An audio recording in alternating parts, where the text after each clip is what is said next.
Hello and welcome. This is Rooflemonger, my friends. Today we're going to talk about Avatar the Fighters or Avatar Fighting Game or whatever it's going to be called in the end. I don't know. It's a work in progress name after all.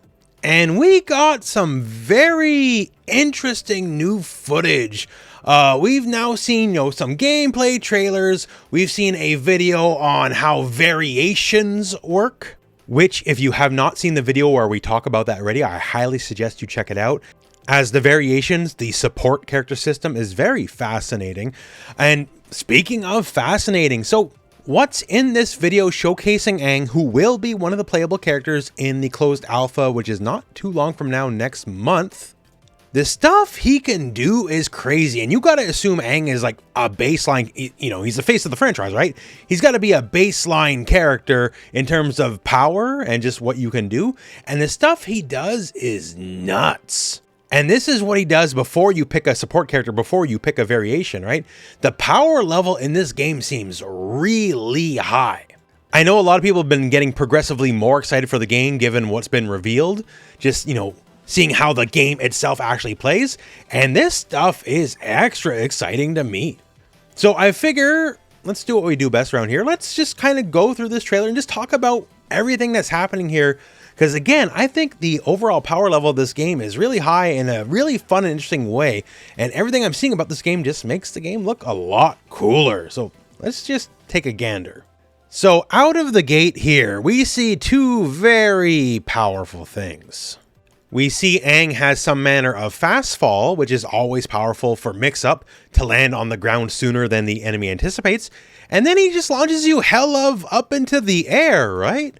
Like some sort of super counterattack, super fatal counter, something like that, where you're launched to the skybox. This is more than a regular counter hit, you gotta assume. You gotta think you'd get like a monster combo off of that, right? And fair enough, they do get a combo after the fact. Again, fast fall, not a weak mechanic, and launching someone 300 feet in the air, well, that's going to be useful no matter what, right? Now, what's the trigger for that? Who knows? But, at minimum, you get a combo after the fact. You can see Aang uses fast fall in the combo as well to keep the combo going. So basically, just cool stuff. But yeah, so the Aang moveset, once again here, if you did not know, yes, there is motion inputs. This is not an easy input game. At minimum, there'll be quarter circle fours and all that. It's not going to be hard inputs, no raging storms or anything, but this is indeed a motion input game, and I know that's going to make some people very happy. At bare minimum, if you have motion inputs and different button presses, that gives you different versions of the move. Like Aang's airball, you can see one hits, one is a jump, and of course it's a fighting game. We have an enhanced version as well. That can leave him airborne to get some combo ability after the fact. That's cool. Quarter circle back, ABC. This is like a big old wallop with the staff. Huge range. That's going to be a recurring theme here, is the range on some of these moves is very big. And then the heavy version, C, goes way up in the air, and then we see the wind. So we've seen the wind stuff before in other trailers. Aang has what's effectively Rachel Alucard from BlazBlue, her wind properties, or even, I guess, Storm and Marvel Tokon if you want something more recent. So he can manipulate movement with the wind. And this is off the heavy version, like you don't even need like meter or whatever. Then we see the enhanced version of the move. So after a flow stance parry, you can see it apparently has invincible startup. Korra's attack just goes clear through Aang, and then Aang hits her on the other end of things. So one move, one special, 4 button presses, 4 different uses. So light is a quick poke, medium has seemingly full screen range, heavy has the wind property associated with it, so you can get like weird movement. That's cool. And the EX is just basically a dragon punch, if you will, an invincible reversal, it would seem. Benefits of motion inputs, in that each button press gives you a lot more variety in a move. Now, look at this next series here. This is air quarter circle forward, right? So light, just straight drill down. Okay, he has a lot of cross-up stuff, so that's going to be, mix-up potential. Then B is like a double jump with, a potential cross-up. We've already seen from some of the other trailers, like left-right mix is not going to be a difficult issue for the boy. Ground or air, looks like he's going to be a mix-up monster. And then we see the heavy version, so same double jump sort of, except he goes straight down after the fact. So visually, it's going to be very tricky. The enhanced version, he summons the wind, and then he just keeps comboing you because the wind keeps pushing him into you so you can't fall out of the combo. And keep in mind, he's doing this like a frame off the ground. This is an airborne move, right?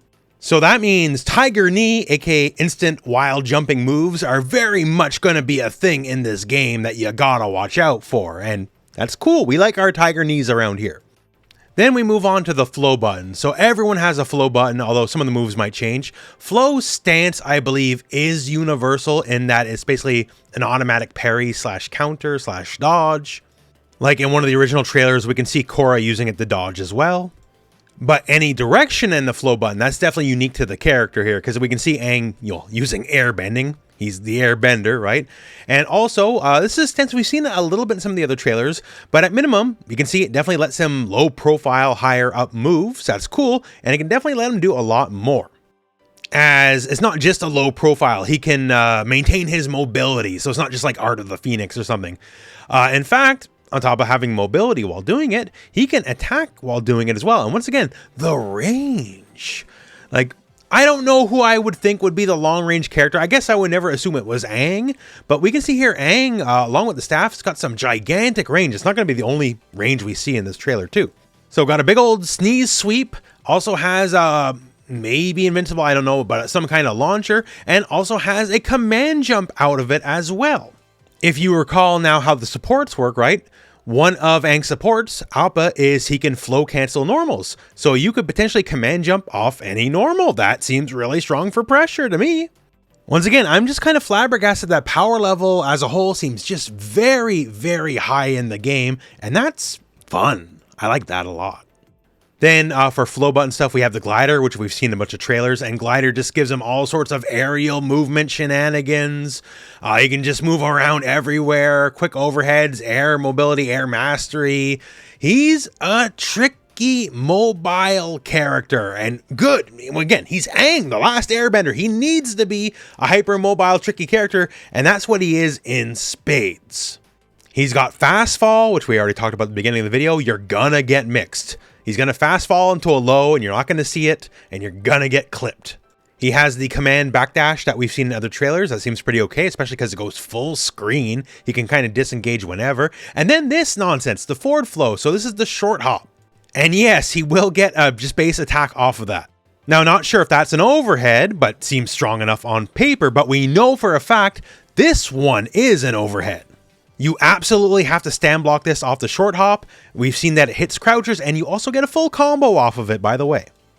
So short hop gives a base hit, an overhead, and then also like a gigantic normal. Granted, we don't see the full extent of the range here, but it looks really big. Also sends the opponent flying actually full screen, right? So like gives me like shades of Swift Master from DNF Duel. Then the wind stuff. So he can control the wind at will. It's not actually tied to a move. Granted, when he does it, there's a bit of a flash. So perhaps there's like a meter cost associated with it. But at any time, seemingly, he can set the wind up. So he can set it forwards or backwards. It seems to be difficult for him to travel against the wind.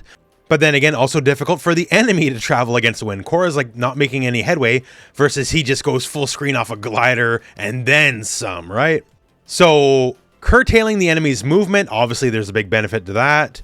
And making your movement a lot better, there's a very big benefit to that. But maybe even curtailing your own movement, like maybe a mix-up that gets more ambiguous because you're not moving as far, who knows? But controlling people's movement in a fighting game is always a very, very, very powerful thing. And so are quick instant overheads off a jump back, by the way, too. So like Aang seemingly has the mobility in spades, has the range in spades, can control people's movements. That's really strong. Has incredible mix-up potential with like high-lows and all that kind of stuff. He has stance into overheads, instant dash stuff into overheads. Has fast fall, so he's going to clip you with a low or two while you're worrying about getting hit with those overheads. Just a real nutter of a character all around. And if this is the baseline, this is like the face main character of the game, everyone else now, the potential for whatever they can do, like sky's the limit. I don't know. Everything I see just makes me more and more excited for the game. Like I'm kind of interested in Aang. Aang, he's not my favorite character in the show, right? I'm sure to very little surprise for most people, I'm a Toph and Uncle Iroh kind of guy. But I look at what I'm seeing here, and I'm like, yeah, I could play this. They can get me to play this. They could probably get me to play Korra. That's a feat of engineering in and of itself. Yeah, basically everything's looking really good. This game is really looking like it's firing on all cylinders. The more we learn about the gameplay and the mechanics, which are the most important things of a fighting game. And to be frankly real, since both the betas/alphas are running at the same time, I'm kinda a lot more interested in playing this than Marvel Tokon right now. Not to say Tokon's bad, but I played it. I played this, and this, if you're making me compete for your time, this one's gonna get my time, I think. So yeah, just every time they put out some new footage of this game, it's just looking better and better and better, and I just want to share that with y'all because I think it's just looking really interesting. So that said, that's it. Please let me know what you think about the game in the comments below and how this is all shaping up. And otherwise, well, thank you very much for watching. Hope this video has found you well, and go out and play some fighting games.